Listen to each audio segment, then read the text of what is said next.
good evening. This is Pastor Shy, and I want to welcome you once again to another episode of Can We Talk for a Minute? I think I should have did that challenge myself. Y'all know I be sounding good, you know.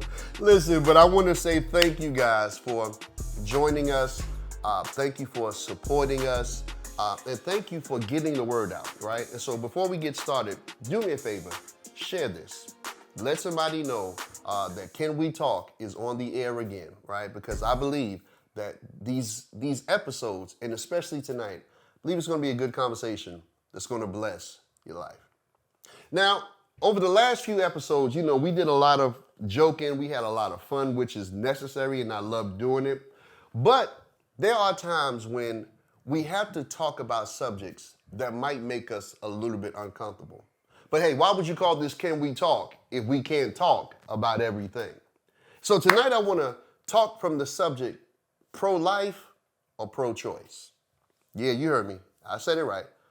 Pro-life or pro-choice. I can feel some of y'all getting tense already. You're like, oh Lord, where are we going tonight? Well, just fasten your seatbelt and let's take this ride together, okay? And so, as you know, this subject of pro-life or pro-choice is probably one of the most subjects that divides our nation, probably more than many other issues. We are a divided nation, but this is one of those subjects that really shows us just how wide the divide is.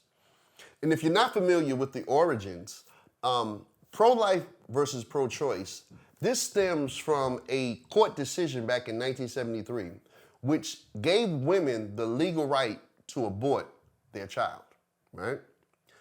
But a few weeks ago, we were watching the news, and to many people's disbelief, the U.S. Supreme Court has reversed that law, now making it again illegal for a woman to have an abortion. Now, I can't even imagine how many of you felt when you heard that decision come down the pipeline. But when was the last time you stepped back and really asked yourself, what is an abortion and why is it such a hot button issue?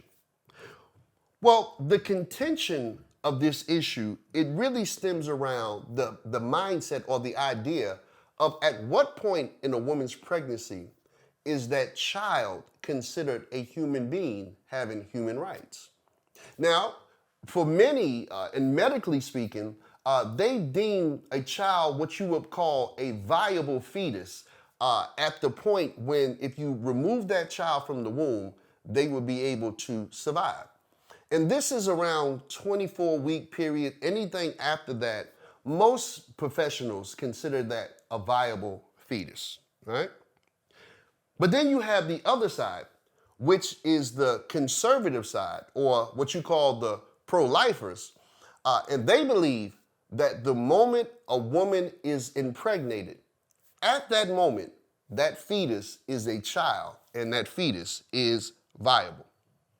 Another argument that comes up is really about a woman's right to choose. You see the signs, right? You have women all across this nation, and they got signs, t-shirts, and everything else, and they're saying, my body, my choice. And so now there's this debate, is it your body when you're carrying another body? At what point do you lose right over your body based on the body of the child that you are carrying? You may wonder, why is this such an issue that causes so much hatred, so much passion, so much of just emotions all over the place? Well, one of the reasons why people are so passionate about this is that for those who consider themselves pro-lifers, who tend to be conservatives, this decision is really based in religious beliefs. And even if you're not religious, if you consider yourself a pro-life person, you might find out that one of the reasons you are pro-life, it might be connected to a religious system or a religious belief. As a matter of fact, if you consider yourself a Christian, and especially a conservative Christian, right? To you, it is the ultimate sin to destroy any life, right? So you see abortion as a sin against the will of God. This is something that you shouldn't think about. This is something that you shouldn't do because you will find yourself as an enemy or on the side of something that God hates, right? Now, when you think about the two sides, it seems pretty obvious, right? It's like anything else in life. You got black, you got white, you got this, you got that. But as I begin to look at this subject, I found out that there are a lot of shades of gray that I want to talk about tonight. Because underneath this decision by the Supreme Court, many believe that it's not just about a woman or a child. It has a lot to do with politics. See, there are people who believe that this reversal is nothing more than a political scheme or a racial tactic. It's a political scheme and a racial tactic, not just to give the federal government rights, but actually, when you study this, it's not so much that the federal government is enforcing this, but they are giving states the right to decide whether they will enforce it or not. And so the people that see this thing happening, now they're wondering, if a state can take away a woman's right to choose, what about taking away black people's rights to vote? What about taking away the right for same-sex couples to get married?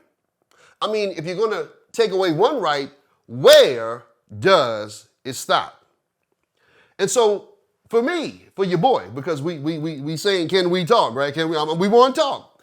When I think about this issue, there are a few questions that just come to my mind. Let me see if they come to your mind. My first question is, when I think about abortion, the question I ask myself is, should abortion ever be a tool used to get rid of a child you don't want? In other words, should abortion be another form of birth control? Think about that. Because a lot of people have an abortion because they got involved with somebody they wanted to have a good time with, but they didn't want to be a good parent with, right? And so we go into these relationships knowing that if I don't use protection, it's a very strong possibility that I might get pregnant or she might get pregnant. But instead of using any precautions, we just go for it. And now we produce something that was never wanted. And so because it wasn't wanted, what do we need to do to get rid of it? Just asking the question for those in the back. Should abortion be simply another form of birth control? Another question that comes to mind, and this is especially true for those that believe it is absolutely wrong and it ought to be illegal. Okay. If you believe that it's wrong and you believe that it ought to be illegal, my question is, should the government have the right to make that decision?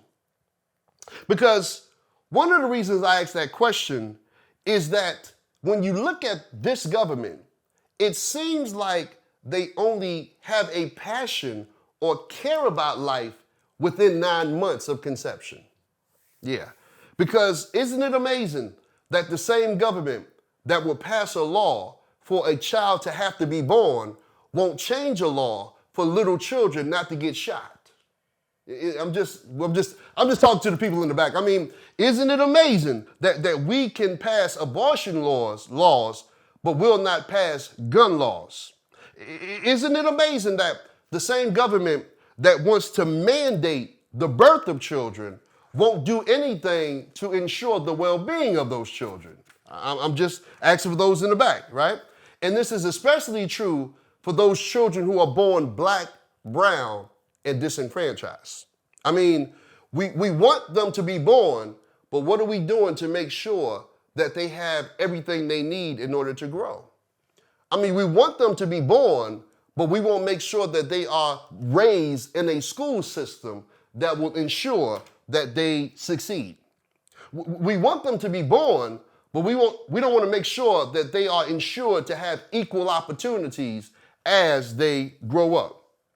I mean, to me now, I'm just talking, when I think about that, it seems like the government cares more about the child than the mother. So is this really about the child? Because, well, if you say no, it's about the mother too. Okay, cool, I'll give you that. So you're telling me that the same government that cares so much about pregnant women won't do anything to stop pregnant women from being killed in Ukraine? I'm just asking the question. This are those in the back. You might. And so I can hear some of you saying, well, Pastor Shy, you sound like you pro-choice or something. Where you at? Because you done gave us both sides, but you ain't gave us your side. I mean, you said, can we talk? So Pastor Shy, we asking you, can we talk? Are you pro-life? Are you pro-choice? I think I'm gonna mix. Y'all hear that music? That's that Jeopardy music in the background. That's what that is. I'll let you sit there and ponder it. Okay. Answer is, I'm both. Let me explain this. I'm a Christian and a pastor. And so as a Christian and a pastor, I believe that life is viable before it's conceived. Jeremiah had a conversation with God. And God said, Jeremiah, before you were formed in your mother's womb, I knew you. So if life is viable to God, it's not just viable in conception, it's viable in his thought process. God says you had purpose, you had plan, you had my heart, you had my mind, even before your mother had an egg. How about that? Yeah. And so I believe that a child is viable in the heart of God before that child is conceived. As a believer, and I hear you, and this is getting a little hot in here. I said that a couple weeks ago, hot in here. For those that say, my body, my choice, I'm with you. But as a Christian, I believe the Bible says my body belongs to the Lord. And so at what point, as a believer, is this my body if I've given my body to him? He says your body is the temple of the Lord. And I believe if we were doing what he wanted us to do with his body, then we wouldn't have to worry about what happens to our body. But at the same time, not sure. Nah, I'm not going to say I'm not sure. I do not believe that a government, especially a corrupt government, should be able to legislate morality. I'm not sure. Stop it, Shy. I don't believe that the government has the right to take away a right that God hasn't taken away. Remember, we said that many people see abortion as sin. Cool, I'm with you. But if that's where you stand, and I'm not saying it's not where I stand, because I am a believer that there are certain things that might be agreed upon in society that's not agreed upon or that's frowned upon biblically. And so sin is one of those things that God frowns upon. But have you noticed that even though God frowns upon sin, he doesn't stop us from being able to sin? If God, that you say is the cause of you wanting to take away her right, then what if he took away all of our rights? What if God made us all robots and says you can't do anything that's against my will? Something to think about. The last thing about this conversation that confuses me, now your boy's a little confused. Because it's amazing how, based on the circumstances of the pregnancy, will determine whether it's a fetus or a child before the doctor says you have 24 weeks. What do you mean? Isn't it crazy how one woman could find out she's pregnant and celebrate? Same time frame, put another woman, finds out she's pregnant, and now she feels like life is over. Hold on a second. Shouldn't a woman who celebrates begin her celebration after 24 weeks? If that's when the child is viable. Okay, you didn't get that. Okay, how about this? So the same mother who's pregnant and that child has not reached 24 weeks gets in her car and is hit by a drunk driver. Drunk driver hits and causes her to lose the baby and can be charged with murder. That's confusing to me, because if that child has not reached 24 weeks, how can you charge me with murder if I kill it with a car, but you're not a murderer You know where I'm going with this. At the end of the day, this ain't about what I believe. It's about what I believe we need to talk about. Because at the end of the day, I don't think we'll ever get to a consensus that we all agree upon.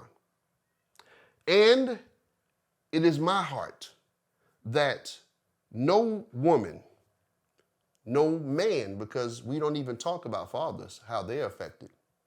It's my heart that nobody will ever find themselves in a position where abortion has to be the option. But if it is, I have two solutions, and these are there. If we find out that somebody chooses to have a baby instead of aborting a baby, I think it's our job, especially if you call yourself pro-life, to rally around that mother and rally around that baby to ensure that that baby has a high quality life. But on the other hand, if a mother so chooses to have an abortion, I think that we need to still rally around that mother, love that mother, hold that mother, offer mercy, love, and anything else that she needs. Because at the end of the day, as believers, when do we get the right to stop showing mercy, grace, love, and forgiveness? I know I didn't, or maybe I did. I hope I answered your question, right? But here's my heart. My heart is to just love everybody, but be mindful and be careful and be prayerful about the decisions we make and the decisions we co-sign on. Guys, that's my time. I know I was a little bit longer than usual, but this was a subject that I wanted to talk about. Listen, no subject is off the table, right? This is Can We Talk? And so don't forget, you see it at the bottom of the screen now. I think it's right about there. I hope, yeah. Come on, media team. Put it between, yeah, come on, help me out. But I want you to send your email right there, right? Because I want to hear from you. Talk to me about these subjects and maybe other subjects that you're saying, man, can we just talk about it? Once again, it's not about being the most right person in the room, but at least we all have a right to be heard. This is my time. I hope you're enjoying this. And once again, we out. I almost started singing again. That's why I had to catch myself because I wanted to sing it again. But I'll say that for next week. But listen, I love you guys. There's nothing you can do about it. And by the grace of God, we will see you again next week, same time on Can We Talk with Pastor Shy. God bless.